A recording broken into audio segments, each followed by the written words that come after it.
신원식의 폭로로 윤석열 대통령이 국방 안보 등 주요 현안에 대해 유튜브 정보를 참고했다는 정황이 드러났습니다.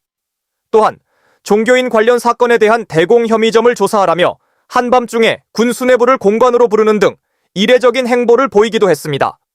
이러한 사실은 윤 대통령의 최측근 참모인 신원식 국가안보실장이 12월 3일 비상계엄 사태와 관련해 지난달 검찰 조사를 받으며 진술한 내용에서 확인되었습니다. 신원식 국가안보실장은 지난 1월 2일 검찰 참고인 조사를 받았습니다. 뉴스타파가 확보한 검찰 진술 내용에 따르면 윤 대통령은 신 실장에게 국방 안보 현안 및 무기 체계와 관련된 유튜브 링크를 스마트폰으로 보내주었다고 합니다.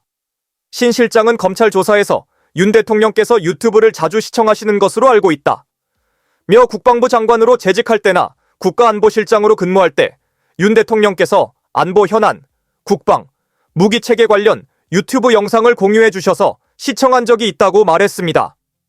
신 실장은 2023년 10월부터 국방부 장관을 역임했으며 지난해 8월부터 현재까지 국가안보실장으로 근무하고 있죠. 윤 대통령은 자신이 자주 시청하는 유튜브 채널을 주변 참모들에게도 추천했다고 합니다. 공병호 TV, 이봉규 TV, 그라운드 C 등 언론 보도를 통해 알려진 채널 외에도 동아일보 기자 출신 이정훈 씨가 운영하는 유튜브 채널을 참모들에게 추천한 것으로 드러났습니다. 신 실장은 검찰 조사에서 그라운드 C, 그리고 동아일보 기자였던 이정훈 씨가 진행하는 유튜브 방송 이정훈 TV에 대해 윤 대통령께서 이런 것들을 보니 괜찮더라라고 말씀하시는 것을 들었다고 증언했습니다. 이정훈 TV는 12.3 비상계엄 사태 전후 윤석열 탄핵을 위한 북중의 작전이 시작됐다. 좌경 망국 세력 척결을 위한 비상계엄 등의 제목으로 윤 대통령의 비상계엄 조치를 지지하는 영상을 게시한 바 있습니다. 신 실장은 2023년 조계종 자승 스님의 분신 사건, 당시 윤 대통령이 한밤중에 군 수뇌부를 한남동 공관으로 소집한 사실에 대해서도 증언했습니다. 검찰 조사에서 신 실장은 자승 스님이 입적한 날 밤 11시경 대통령께서 호출하셔서 한남동 공관으로 올라간 적이 있다. 공관에 도착하니 합참의장도 와 계셨다며 윤 대통령께서 수석 비서관급과 식사를 하시며 자승 스님이 절대로 돌아가실 리 없다고 언급하셨으며 저 신원식 장관과 합참의장, 방첩사령관을 밤중에 호출하셨다. 대공 용의점, 간첩이 개입했을 가능성에 대해 말씀하셨고 이미 국정원에 수사를 지시한 것으로 보였다고 진술했습니다. 실제로 홍장원 전 국정원 1차장은 최근 언론 인터뷰에서 당시 대통령의 지시를 받고 60에서 70명의 국정원 요원이 현장에 출동했다고 밝혔습니다. 하지만 경찰 수사 결과 해당 사건에서 대공 혐의점이나 타살 정황은 발견되지 않았습니다. 신 실장은 지난 11일 헌법재판소에서 열린 윤석열 대통령 탄핵 심판 변론기일에 증인으로 출석해 지난해 3월 삼청동 안개서 윤 대통령과 회동이 있었다고 밝혔습니다. 이 자리에는 신 실장을 비롯해 조태용 국정원장, 김용현 당시 경호처장, 12.3 당시 국방부 장관, 여인형 당시 방첩사령관이 참석했다고 합니다. 신 실장은 증인 신문 과정에서 윤 대통령께서 저에게 비상한 조치가 필요하다고 말씀하셨다고 증언했습니다.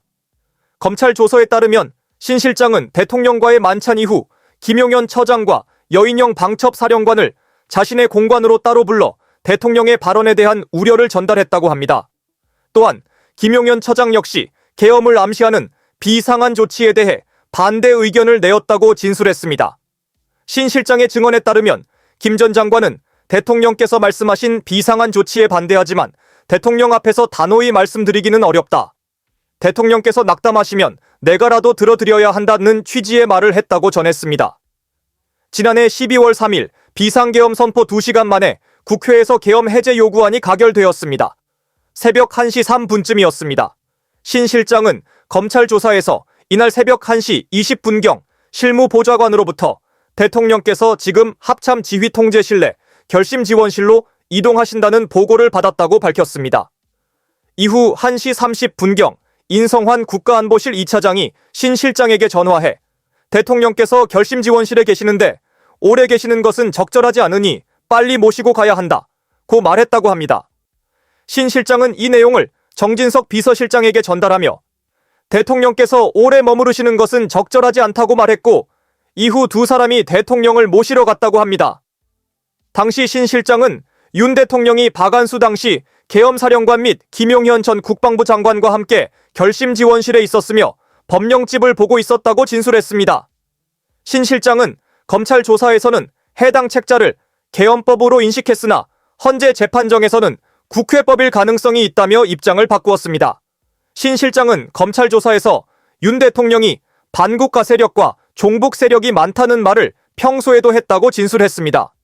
또한 다수의 검사 탄핵, 방통위원장 탄핵, 감사원장 탄핵 등에 대해 대통령이 분노하며 있을 수 없는 일이라고 감정을 드러냈다고 밝혔습니다. 그간 극우 인사들만 찾아서 임명했던 이유가 잘 드러나는 대목입니다.